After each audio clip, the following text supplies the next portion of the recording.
बिस्मिल्लाहिर्रहमानिर्रहीम। अस्सलाम वालेकुम अज़ीज़ ख़वातीन व हज़रात। हाज़िर व नाज़िर साहिब जलाल व करम यकता व मेहरबान बेमिसल रब्बुल आलमीन के बबरकत नाम से आज की वीडियो का आगाज़ करते हैं। आज की वीडियो में बदहज़मी पर बहस करेंगे। बदहज़मी सिर्फ मैदे का जो अपना फ़ेल है हज़म करने, ग़िज़ा को हज़म करने का, सिर्फ वो अगर डिस्टर्ब हो जाए तो उसको हम बदहज़मी कहते हैं। इसमें मैदे की साख्त में कोई तब्दीली नहीं होती, ना ही उसमें कोई अल्सर, ना कोई सोज़श, ऐसा कुछ नहीं होता। सिर्फ मैदे का जो निज़ाम-ए-इंहज़ाम है वो मुतासर हो जाता है। और ये होता कि इसकी बेशुमार वजूहात है, जैसे कि बेअतदाली खाने में, जहाँ से जो भी मिला जिस वक्त मिला खाते गए, और इसके अलावा बेजा अद्वियात का इस्तेमाल, उससे भी आपका निज़ाम जो है वो डिस्टर्ब हो जाता है। और इसके अलावा फ़ास्ट फूड का कसरत से इस्तेमाल, उसके बाद सोडे पीने, कोल्ड ड्रिंक्स पीने, और मोबाइल का और टेलीविज़न का ज़्यादा इस्तेमाल, एक ही जगह पर खाना खाने के बाद बैठे रहना, कारोबारी उलझने में घिरे रहना, ये तमाम असबाब मैदे की बदहज़मी का जो मर्ज़ है वो पैदा कर देता है। आजकल कुछ बीमारियों के बाद भी बदहज़मी पैदा हो जाती है, या कुछ अद्वियात के इस्तेमाल से भी बदहज़मी का मर्ज़ लग जाता है। इसके इलाज के सिलसिले में क्या करना है कि सबसे पहले जो आपका लाइफ़स्टाइल है उसको चेंज करें।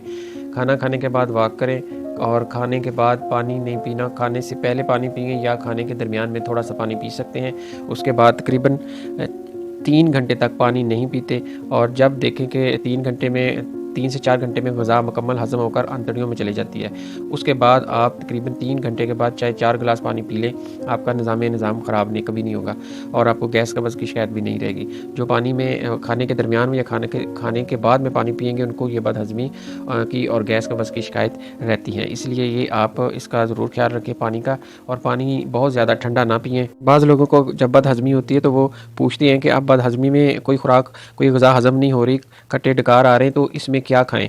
तो ये बदहज़मी आपको ज़्यादा खाने की वजह से हुई है। इसमें खाना नहीं है, इसमें परहेज़ करना है। इसमें कुछ टाइम के लिए या एक टाइम के लिए फ़ाका करें, ताकि जो रद्दी मवाद मैदे के अंदर जमा है अंतड़ियों में, वो हाज़मे के अमल से गुज़रकर हज़म हो जाए, ग़िज़ा हज़म हो जाए। तो इसमें जितना फ़ाका करें बदहज़मी, वो बेहतर होता है। और इसके अलावा आप अगर खाना और रोटी और सालन छोड़कर कुछ टाइम के लिए 1-2 दिन के लिए सिर्फ फलों पर और दूध और फल का इस्तेमाल करें, तो आपका मैदा का जो ये बदहज़मी का इशू है ये ठीक हो जाता है।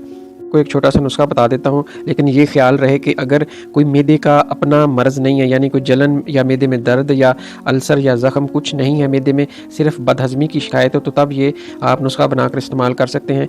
इसमें क्या करना है कि आपने एक तो अदरक का कहवा शहद मिलाकर खाने के बाद एक टाइम पी लिया करें, और उसके अलावा सोए, मेथरे, हल्दी, ज़ीरा, सफ़ेद और थोड़ा सा मीठा सोडा, ये चीज़ें आपने क्या करना है कि ये सारी अगर सोए, मेथरे और हल्दी और ज़ीरा आपने 100 ग्राम लिया है, तो इसमें जो मीठा सोडा है वो सिर्फ 12 ग्राम डालना है, और आपने इसको सफ़ूफ़ बनाकर खाने के बाद चाय वाली आधी चम्मच सुबह और शाम 2 टाइम ले लें, सिर्फ 1 हफ़्ते के लिए, इससे ज़्यादा नहीं लेना। सिर्फ 1 हफ़्ते के इस्तेमाल से आपकी जो बदहज़मी का निज़ाम है ये ठीक हो जाएगा। और ये वाज़ेह रहे कि अगर कोई मैदे का नुक्स नहीं है तो तब ये नुस्खा इस्तेमाल करना, ये सिर्फ बदहज़मी के लिए, और ये 7 दिन से ज़्यादा इस्तेमाल नहीं करना।